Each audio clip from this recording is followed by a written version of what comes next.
Donc, aujourd'hui, Annie, on va aller voir pourquoi est-ce qu'on perçoit un univers. Oui.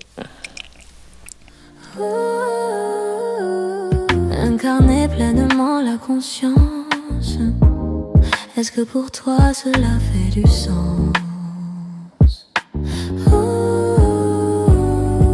Si tu le veux, viens avec nous explorer ce jeu. Donc, toujours dans la même méthode avec la petite diapo, on va aller voir pourquoi est-ce qu'il y a un univers qui se crée. Pourquoi est-ce qu'on a l'impression d'être dans un univers qui semble extérieur à soi. Alors, je vous rappelle que certaines choses vont se répéter dans le diapo. Oui, forcément. Voilà. Comme tout est interrelié, on ne peut pas parler de l'univers sans parler de l'attraction et de l'opposition, de l'énergie. Donc, il va y avoir des choses qui vont se répéter, et c'est pas grave, parce que ça va devenir de plus en plus fluide, et on répète de différentes façons. Puis après, on en parle. Donc, l'univers, le guide pratique pour débutants. Alors, vous voyez, c'est un univers en construction. Et là, l'ordre est une illusion et attention, matière en mouvement. Pourquoi la conscience a inventé les limites, les moules à gâteau, si on veut, parce qu'on reprend souvent cette image-là qui est parlante, et l'oubli pour échapper à l'ennui d'être parfaite. Parce qu'on vous rappelle, l'atteinte de la perfection, c'est le néant. Tout est à sa place, tout est parfait, il n'y a plus de mouvement. Le grand problème de la perfection absolue, vous voyez, c'est cette image-là du néant. Dans son état d'origine infini et parfait, tout est déjà accompli. Résultat, l'observation et le mouvement sont impossibles dans le néant parce que tout est à sa place, tout est ordonné. Vous pouvez le voir comme un casse-tête où chaque pièce de casse-tête est bien emboîtée, donc il n'y a pas de mouvement possible. La perfection absolue est assimilée à un état figé ou au néant. Alors, il y a une petite note dans le côté. La perfection absolue, c'est comme un film où le héros a déjà gagné avant le générique. Il nous fallait un plan B. Un choix cosmique. Une éternité ennuyeuse ou une aventure chaotique? Alors, ici, on a le tout, l'infini originel, et le quelque chose, notre univers. Alors, le statut du tout, il est parfait. Il n'y a pas d'action. Ça pourrait être un peu vu comme une flaque informe qui s'étend à l'infini. Le bilan, ennui mortel et impossibilité de s'observer. Le quelque chose, notre univers, son statut, il est limité. Son action, il y a mouvement perpétuel et sa forme, elle est ordonnée. Et le bilan, c'est une aventure chaotique, palpitante et vivante. Étape 1. Comment éviter de finir en flaque informe? Pour que la conscience ait l'impression d'exister en tant qu'entité distincte, elle doit s'opposer à une partie d'elle-même. Alors, vous voyez l'image, la flaque informe, si on était infini, on serait étendu à l'infini. Tandis que dans la forme, il y a une ordonnée. Le chaos devient ordonné, donc il se structure. Sans limite et sans programmation, elle s'étendrait à l'infini jusqu'à ne plus exister. Et la limitation volontaire est ce qui permet de passer du chaos à une forme capable d'expérimenter la matière. Étape 2. Le moteur du cosmos repose sur l'art de garder ses distances. Alors, voyez les petits angelots qui nous montre comment cette force-là fonctionne, ce que nous sommes. Alors, l'attraction, s'il n'y avait qu'elle, tout fusionnerait instantanément dans l'unité absolue. Fin du jeu. La répulsion, maintenant, elle crée la limite, maintient la distance vitale entre les particules. C'est cette tension, la répulsion, qui crée l'étincelle de vie et le mouvement perpétuel nécessaire à l'observation. Bref, on dit la répulsion, mais c'est l'attraction et la répulsion ensemble qui créent tout cela. Troisième étape. La construction d'un hologramme conceptuel pour s'amuser. L'univers est une limitation que la conscience s'impose pour projeter un décor distinct et vivre des interactions. Alors, avec Annie, on avait vu dès qu'il y a observation et dès qu'on se croit quelque chose, dès qu'on s'identifie à un moi, il y a automatiquement un espace qui se crée pour nous délimiter. L'espace de la limitation, c'est le théâtre lui-même, l'univers. Le décor, l'espace, le temps et la matière, c'est peint sur des toiles de fond. Et les joueurs, nous, des acteurs en costume sur la scène.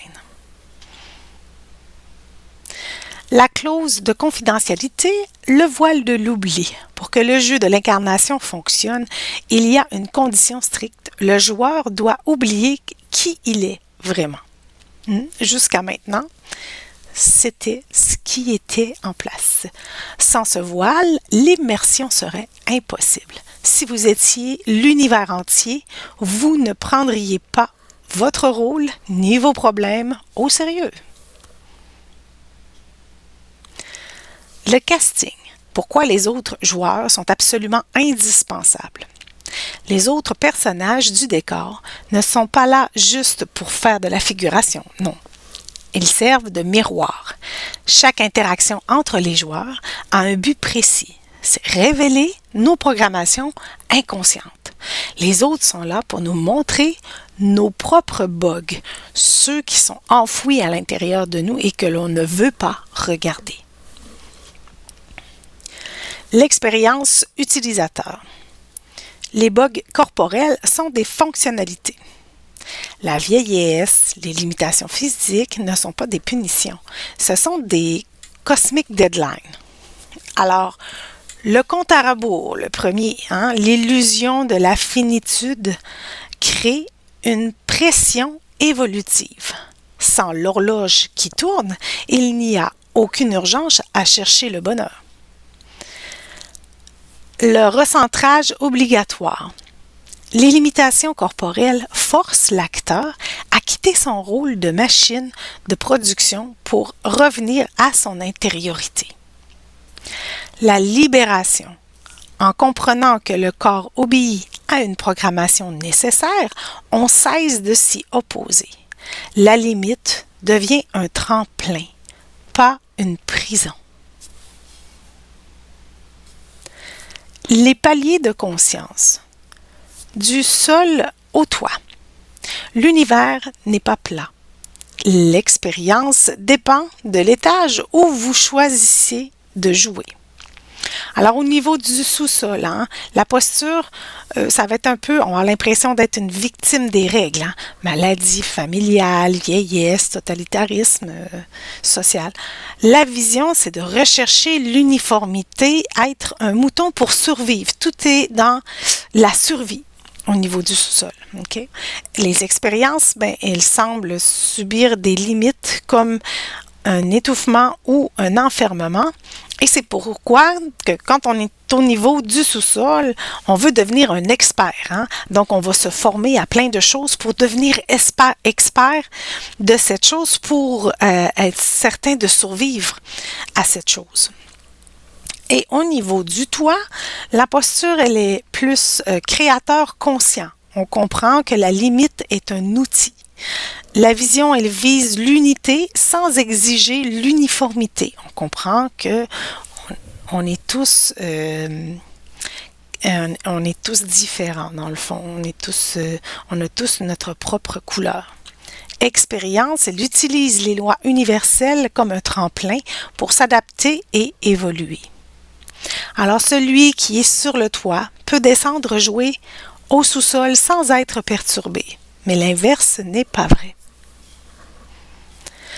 La métaphore suprême du chef-d'œuvre cosmique. On va faire un petit peu de pâtisserie cosmique. Alors, si la pâte, la conscience, refuse le moule, la limite, au nom d'une liberté totale, elle resterait une soupe étalée et inutilisable sur le comptoir. Donc, le moule n'est pas une prison. C'est l'outil de la forme indispensable qui permet au gâteau parfait d'exister et d'être apprécié. La formule magique de l'existence. Mouvement absolu plus limitation volontaire égale expérience vivante et évolutive. La limitation, ce n'est pas un défaut de l'univers. C'est le mécanisme volontaire et brillant par lequel la conscience fragmente son unité absolue. En se brisant en multiples points de vue, elle transforme le néant en une expérience de vie. Profitez de l'expérience. Le gâteau est réussi. La prochaine fois que vous vous sentez limité, coincé ou confronté à une dualité de ce monde, rappelez-vous une chose. C'est que ce sont les limites exactes qui vous empêchent d'être une flaque d'eau cosmique informe. Vous êtes l'univers qui s'expérimente lui-même. Alors, maintenant que votre gâteau est parfait, bon appétit! Eh bien voilà, c'est un peu ce qu'on voit au niveau de la formation de l'univers. En fait, ce qu'il faut retenir à tout ça, c'est que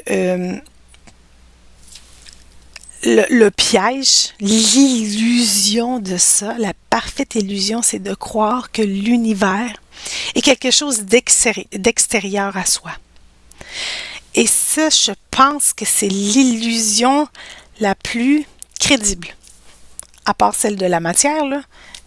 C'est vraiment l'illusion la plus crédible. Comme on a l'impression d'être au centre de l'univers lorsqu'on s'observe, on a de la difficulté à dire que cet univers qui semble extérieur à soi, c'est soi. N'est-ce pas? Tu te grattes la gorge, Annie? T'es pas sûre? Oui, non, j'étais en train de réfléchir par rapport à ça, parce que du coup, tu vois, ce qui pouvait aussi se voir, ça serait vraiment se voir comme étant tout ça à la fois. Et du coup, si on se voit comme étant tout ça à la fois notre univers, notre extérieur et nous, le personnage, c'est là où on se rend compte que on est tout ça. Si on est tout ça, ça veut dire que c'est à l'intérieur de nous, parce qu'on est tout ça. Alors c'est peut-être une autre façon de se voir qui est peut-être plus facile, parce que quand on dit que tout est à l'intérieur de nous, c'est souvent compliqué à appréhender, tu vois. Peut-être faudrait changer le terme. Peut-être qu'il faudrait arrêter de dire à l'intérieur de nous. Parce que quand c'est pour ça. Je me dis peut-être qu'il y a une autre façon de voir les choses. C'est que tout ça, c'est nous. Oui. Et nous, on a été obligés de s'opposer à une partie de nous, justement pour pouvoir se voir, comme dans un miroir. C'est ce qu'on a dit, je crois, sur la dernière diapo avec l'amour. C'est un peu ça, parce que là, de toute façon, on reprend un peu toute notre thématique, mais ce diaporama, franchement, c'est la base de toutes nos compréhensions. Et si vraiment on comprend ce diaporama, on comprend tout et on peut expliquer absolument tout.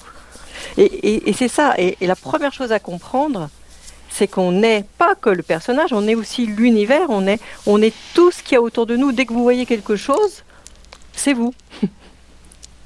Voilà. Donc on est tout ça.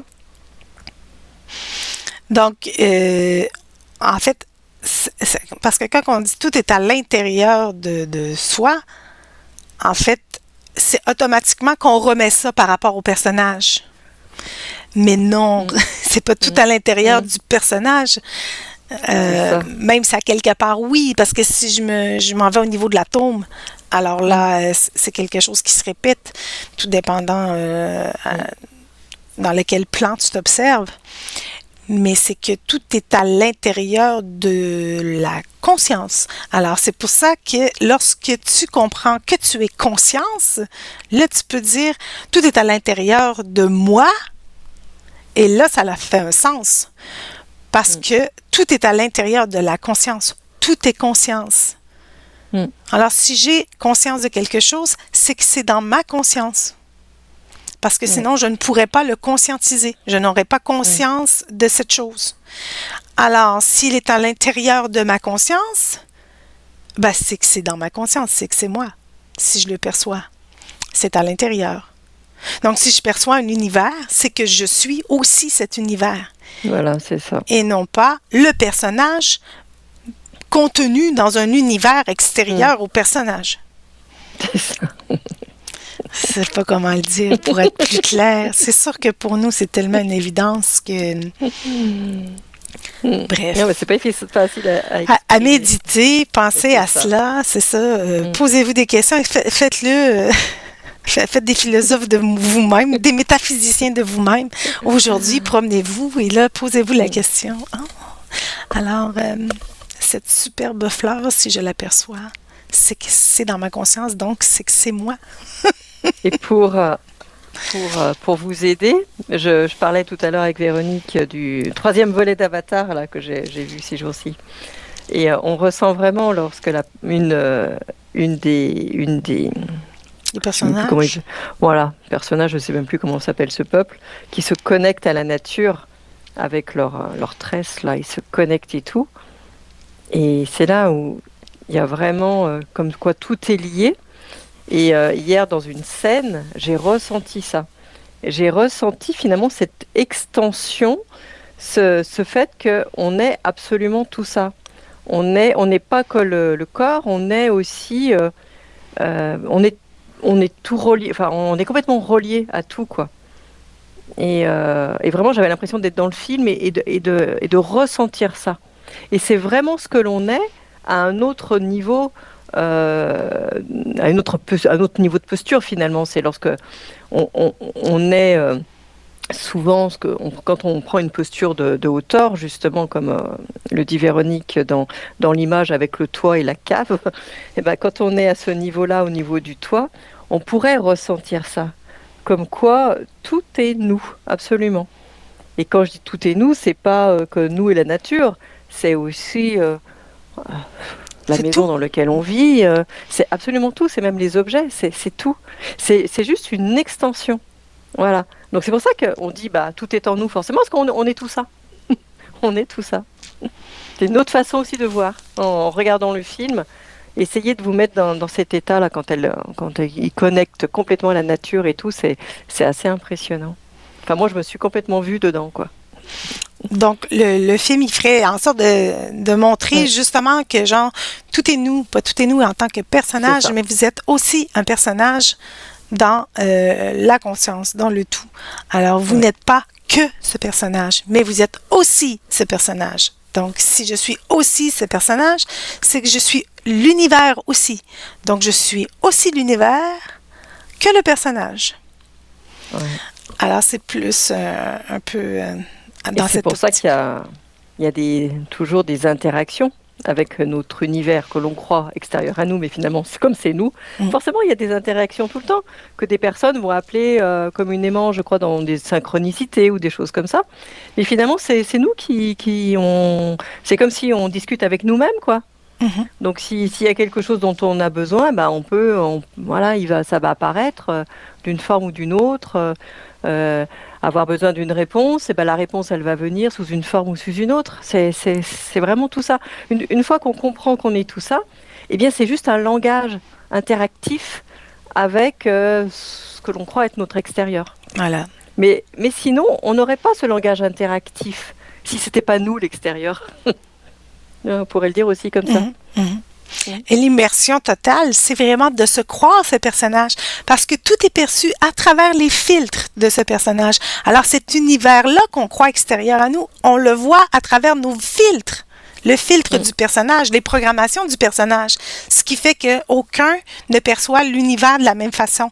Mais il y a une grande ligne directrice qui fait que nous percevons à peu près tous le même univers, mais chacun a sa propre couleur à travers ses filtres. Bon, je ne sais pas comment être plus clair, mais c'est ça. Et chacun l'interprète à sa façon, voilà. Voilà. À travers ses filtres. Voilà. Donc, dans le langage un peu plus métaphysique, comme nous ne pouvons être infinis, hein, mais que c'est le but, que nous allons vers cet infini, eh bien, il y a automatiquement observation de quelque chose à laquelle on se croit. Et dès qu'on se croit quelque chose, il y a une limitation qui se crée. Et pourquoi? Parce que nous ne pouvons être infinis. Donc, il y a une limitation qui peut se modifier à l'infini, ce qui fait qu'on a l'impression que la conscience est illimitée. C'est une impression puisque ces limitations-là peuvent être toujours repoussées à l'infini. Donc, c'est pour ça que vous allez entendre probablement certaines personnes dire que la conscience est illimitée.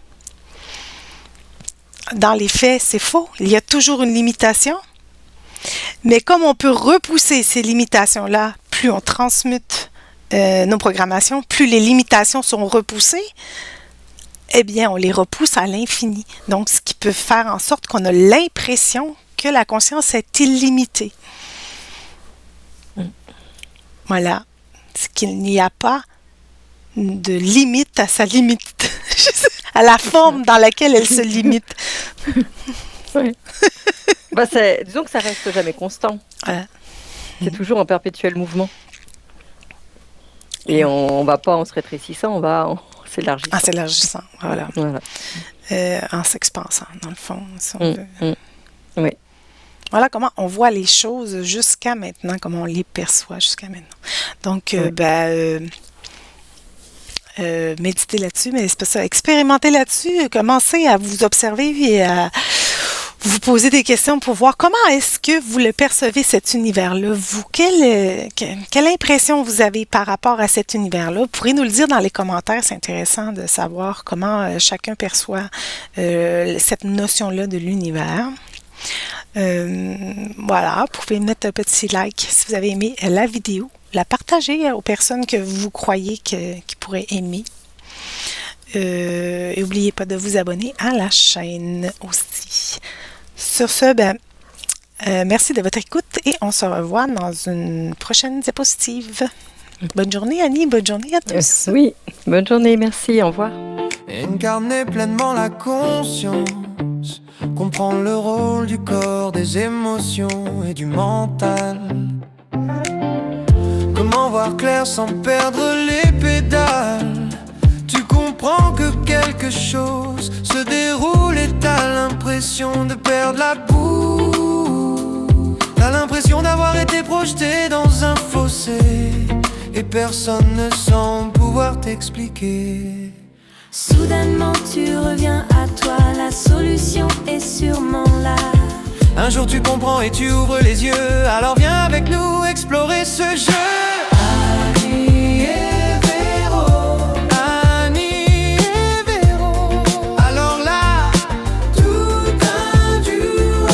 Annie et Véro verbalise le subtil et c'est bien utile. Annie et Véro explore la conscience pour y trouver du sens. Annie et Véro, Annie et Véro.